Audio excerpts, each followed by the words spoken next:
This video has been a pretty long time coming.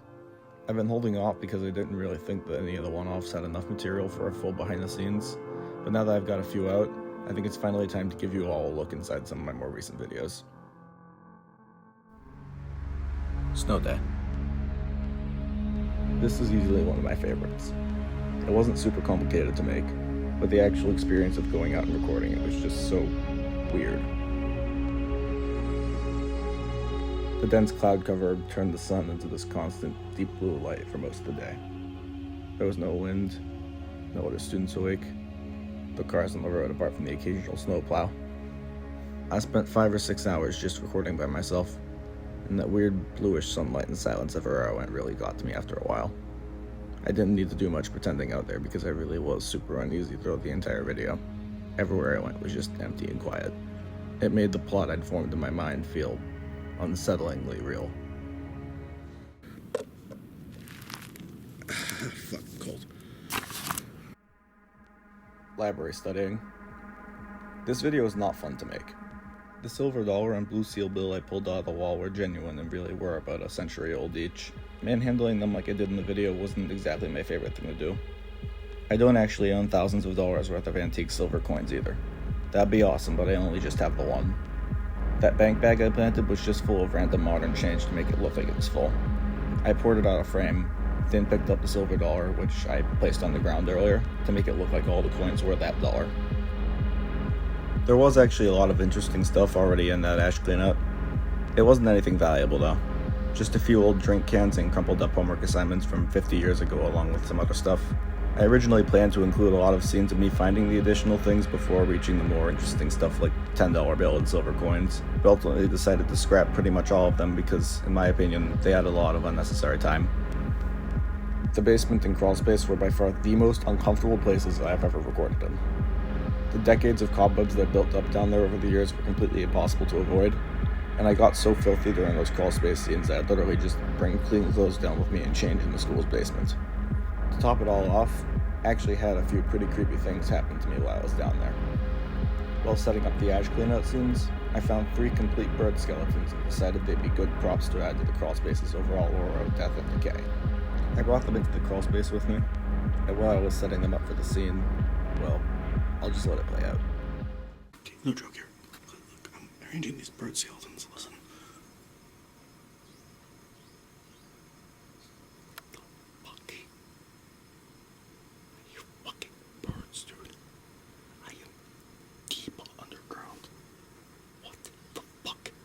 That was the last time I recorded down there. Burning season. Out of all the videos I've uploaded, I'd say this is the one that probably went through the most change before release. 2 entirely different versions of the story were written in full, and I actually almost finished recording one of them before deciding to shelve and change the whole thing. The scrapped versions of this video had an atmosphere similar to the surreal stillness of Snow Day, but in my opinion, was much quieter and creepier. I don't want to say too much about the plot because I actually plan to revisit them one day, and don't want to spoil anything. For the final scene before returning to my dorm room, I brought some plug-in stage lights to the school's theater and just sort of borrowed the half-completed set for our upcoming production of Mamma Mia. The distortion sound was just a heavily edited recording I took of the buzz coming from a random electrical room. I actually edited the same exact sound effect for Snow Day a few months earlier. In Burning Season it was just a little different.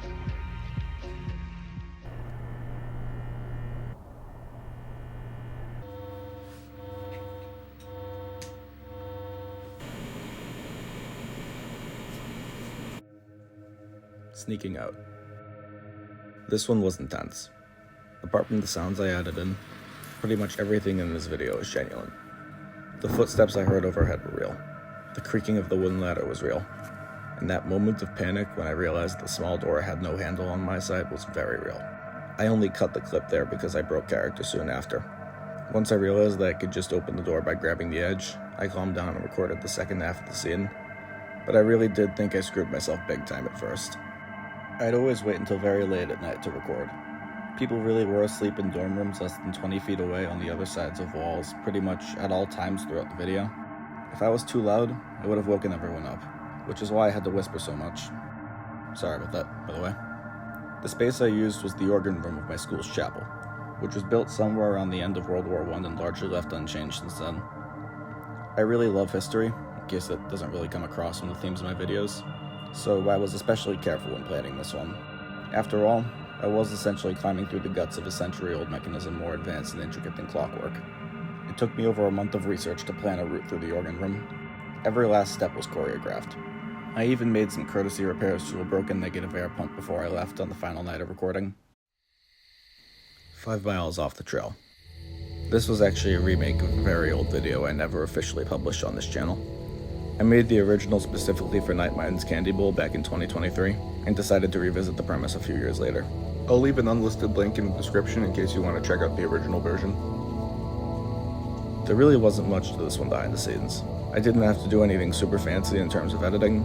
It was mainly just walking through the woods and pretending that the bugs weren't driving me to genuine insanity. That stone foundation with the jar hidden in the wall wasn't actually in the middle of the woods at all. It was literally right off the side of a road. I constantly had to restart the scene because cars kept driving by and ruining the audio. I kind of had to go all over the place to record this video. The locations I went to for most of the scenes were around a half a mile from each other, and walking through the woods off the trail took absolutely forever. The bugs were absolutely horrible too. It was to the point where setting up quick things like the animal bones on the rock wall was a huge pain because mosquitoes would swarm me every time I stood still for more than a few seconds. For the roar heard throughout the video, I downloaded an MP3 compilation of a bunch of different grizzly bear sounds from the National Park Service's website. Once I added them to the editing timeline, I added some reverb and layered a ton of copies of the sound on top of one another with a few millisecond offset to make them sound like they were coming from something much bigger and weirder than your average bear. I'm not afraid. Let me go.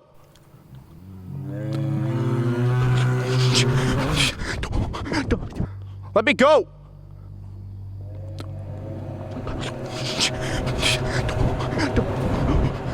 Fuck. That scene of me getting dragged across the ground and up a tree was really annoying to do. Not because it was super technical, but because I did it entirely solo. It was pretty hard to make it look like something was dragging me while simultaneously doing everything I could to keep the rest of my body out of frame. It ended up taking me a half an hour to get just a few seconds of convincing footage, and even then, the clips I ended up using in the final cut had to be cut pretty precisely because they were a bit shorter than I would have liked. A few months ago, I mentioned that I was working on something big. That huge summer project I mentioned is still being worked on. Here's some footage to prove it. But I had a lot of trouble finding local actors and was delayed by something much bigger. Something I think you'll all be very excited about. Something that creeps down from ceilings and fills the spaces between the walls in dark, forgotten places. More will be revealed with time. Be patient. I just wanted to give a quick shout out to Nick Alkin, or Abby Womow. He makes a lot of very surreal content here on YouTube and is overall just incredibly talented. He also created a bunch of the music you've been hearing in this video. I've been following him since 2021, and he's honestly criminally underrated for the quality of his content. So if surreal videos and music are something you're into, make sure to check him out.